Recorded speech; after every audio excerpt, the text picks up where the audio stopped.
कीजिएगा कि 7 जुलाई 2023 को सेनेट से पास हुई विदाउट एनी अमेंडमेंट। इस पर सवाल है, बिल हमने तो देखा भी नहीं है सर। और ये ऐसा ना हो कि आप मजहब के नाम लेके फिर बगैर देखे बगैर परखे किसी बिल को पास कर लें। यहाँ हर बिल कमेटी में जा रहा है। नहीं, हमने नहीं देखा, हमने नहीं देखा। नहीं, ये क्या बात होती है? धौल धमकी से बिल नहीं पास होंगे। ये वीडियो इराकी परफ्यूम अबुल फजल के ताउन से पेश की जा रही है, जो कि पाकिस्तान में लॉन्च हो चुका है। बेहतरीन खुशबू है और इसे अबुल फजल इसलिए कहा जाता है क्योंकि हरम हज़रत अब्बास में यही खुशबू इस्तेमाल की जाती है। ऑर्डर करने के लिए व्हाट्सएप नंबर पर बिस्मिल्लाहिर्रहमानिर्रहीम, सलामुन अलैकुम मोमिनीन इकराम, उम्मीद है आप सब खैर आफियत से होंगे। आज की वीडियो एक इंतहाई अहम टॉपिक पर है और ये मौजू इसका ताल्लुक़ पाकिस्तान के सियासी और मजहबी हलकों से है, ख़ुसूसन मजहबी मामलात से इस मौजू का बहुत ज़्यादा ताल्लुक़ है।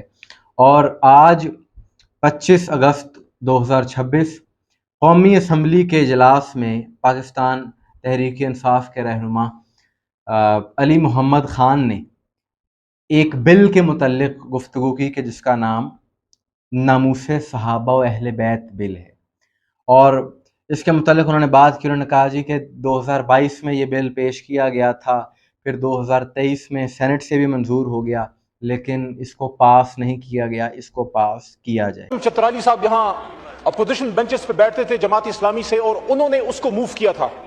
वो सर मूव हुआ था 20/10/2022 को, बिल वॉज इंट्रोड्यूस्ड। उसके बाद 2/8/2022 को उसकी रिपोर्ट स्टैंडिंग कमेटी से आ गई। मोहतरम डिप्टी स्पीकर साहब 17/1/2023 को ये लॉ पास हो गया। वो कौमी असेंबली से 17/1/2023 को पास हो गई। ये नोट कीजिएगा कि 7 जुलाई 2023 को सेनेट से पास हुई विदाउट एनी अमेंडमेंट। वो फिर चली गई मोहतरम सदर पाकिस्तान के पास। सदर साहब ने उसको ना असेंट किया, यानी अप्रूव नहीं किया, लेकिन उसको रिजेक्ट भी नहीं किया। मैं ये चाहूंगा कि कौमी असेंबली की तरफ से रूलिंग आए कि वो जो बिल है जो कौमी असेंबली और सेंट्रल पाकिस्तान से पास हुआ था, उस पर सदर मुमलिकत उसको अप्रूव करे और उसको कानून बनाए। ये बात वाज़ेह है कि जिस वक्त ये बिल मंजूर हुआ था उस वक्त सेनेट में बहुत ज़्यादा हंगामा हुआ था और बाकायदा एक झगड़े की सूरत हाल बन गई थी, बहस हुई थी बहुत ज़्यादा सेनेट में, और वो वीडियोज़ भी मौजूद हैं। उस वक्त की सेनेटर शहरी रहमान साहिबा ने इसके मुतल्लिक़ गुफ्तगू करते हुए कहा था कि हमें दिखाए बगैर, हमसे राय लिए बगैर इस बिल को मंजूर किया गया है। ऐसा नहीं होना चाहिए, कमेटी की मुशावरत के साथ कोई बिल मंजूर होना। हाउस का रुझान यही रहा है कि हम उजरत में बिल्स ना पास करें। ये बात अगर किसी को भी, किसी मसलक को, किसी फिरके को, किसी को भी इस पर सवाल है, बिल हमने तो देखा भी नहीं है सर। और ये ऐसा ना हो कि आप मजहब के नाम लेके फिर बगैर देखे बगैर परखे किसी बिल को पास कर लें। यहाँ हर बिल कमेटी में जा रहा है। नहीं, हमने नहीं देखा, हमने नहीं देखा। नहीं, ये क्या बात होती है? धौल धमकी से बिल नहीं पास होंगे। आप किसी तरह मैं आपको देता हूं प्लीज, थैंक यू।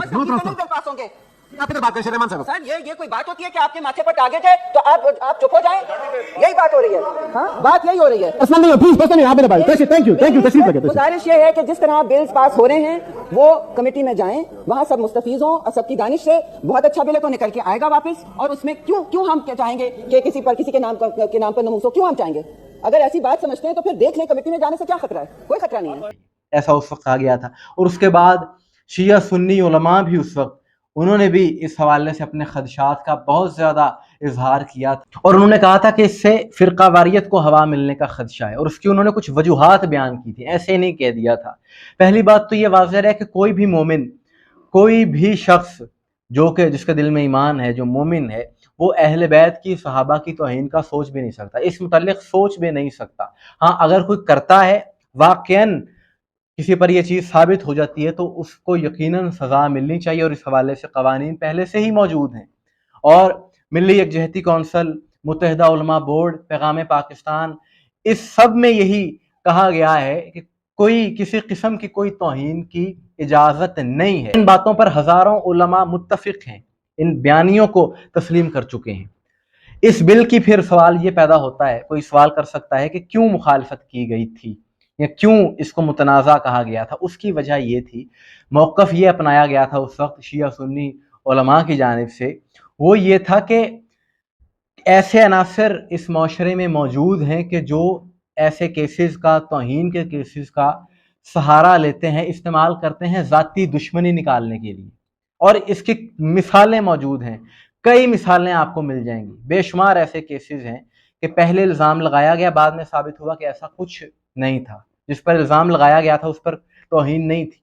اور ہوتا یہ ہے کہ گاؤں دیہاتوں میں جتھے بنا کر کچھ انتہا پسند عناصر انتظامیہ کے پاس جاتے ہیں، دباؤ ڈالتے ہیں اور مقدمہ درج کروا دیتے ہیں۔ اب جس پر مقدمہ درج ہوا ہے اس کی تو زندگی خطرے میں ڈل گئی، اور انہی دنوں میں، جن دنوں یہ چل رہا تھا، بل کی بات چل رہی تھی، انہی دنوں میں وزیرآباد میں ایک FIR درج ہوئی تھی توہین صحابہ کے حوالے سے، جبکہ اس میں صحابہ کی توہین نہیں تھی، بلکہ قاتل امام حسین علیہ السلام جو کہ یزیدی لشکر کا سپاہ تھا اور امام حسین علیہ السلام کے خیمے کی طرف پہلا تیر جس شخص نے چلایا، عمر ابن سعد، اس کو برا کہا گیا تھا۔ اس کو برا کہنے پر بھی FIR درج ہو گئی۔ پھر اس وقت شیعہ سنی کابرین پولیس اسٹیشن پہنچے، وہاں پر بہت زیادہ ایک احتجاجی صورتحال بن گئی اور پھر وہ مقدمہ خارج ہو گیا۔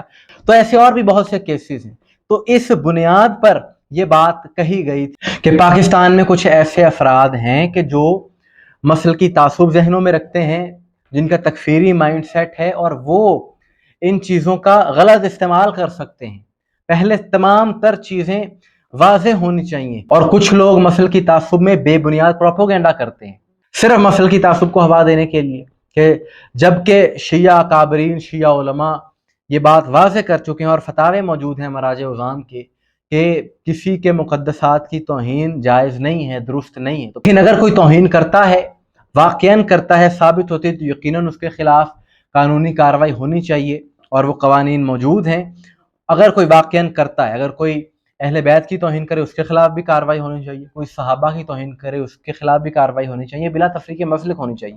ہم تو کہتے ہیں اگر کوئی شیعہ کرتا ہے اس کے خلاف ہو، کوئی دوسرے مسلک سے تعلق رکھنے والا کرتا ہے اس کے خلاف، جو حضرت ابو طالب علیہ السلام کی تکفیر کرے اس کے خلاف کارروائی ہونی چاہیے۔ لیکن افسوس کی بات یہ ہے کہ ان چیزوں کو کچھ افراد ذاتی مفادات کے لیے، ذاتی دشمنیاں نکالنے کے لیے استعمال کرتے ہیں، جو کہ انتہائی غلط ہے۔ کیا ہی اچھا ہو اگر اس بارے میں قانون سازی ہو، اس حوالے سے بات کی جائے کہ جو اس طرح کے کیسز ہوتے ہیں توہین سے متعلق، جو مذہبی نوعیت کے کیسز ہوتے ہیں، ان کی انکوائری کے لیے ہی اگر ایک الگ سے یونٹ تشکیل دے دیا جائے تو آپ یقین کیجئے ملک سے فرقہ واریت اپنے آپ ختم ہو جائے گی، اور جو بے بنیاد کیسز بنائے جاتے ہیں ذاتی دشمنیاں نکالنے کے لیے، مفادات کے لیے، ان کا بھی مکمل طور پر خاتمہ ہو جائے گا۔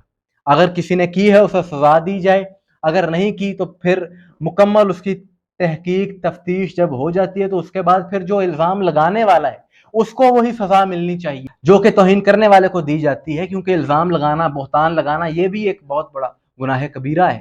تو ہمارا تو یہی موقف ہے کہ جو توہین کرنے والا ہے اس کے خلاف کارروائی ہونی چاہیے، ضرور ہونی چاہیے۔ اگر کوئی توہین کرتا ہے تو اس کا اختیار ریاست کے پاس ہونا چاہیے، قانونی اقدامات ہونے چاہیے۔ کسی شخص کو یہ اجازت نہیں ہے کہ کوئی قانون کو اپنے ہاتھ میں لے اور خود کو یہ ایسا عمل کرے جس سے ملک میں بدامنی پھیلے۔ توہین کرنے والوں کے خلاف بھی کارروائی ہونی چاہیے، اور تکفیر کرنے والوں کے خلاف بھی کارروائی ہونی چاہیے، اور کوئی ایسا عمل نہیں ہونا چاہیے کہ جس سے ملک میں انتشار اور فرقہ واریت پھیلنے کا خدشہ ہو۔ مومنین اکرام، آپ کی سوال سے کیا رائے ہے کمنٹس میں ضرور بتائیے گا۔ مجھے دعا میں یاد رکھیے گا۔ السلام علیکم ورحمۃ اللہ۔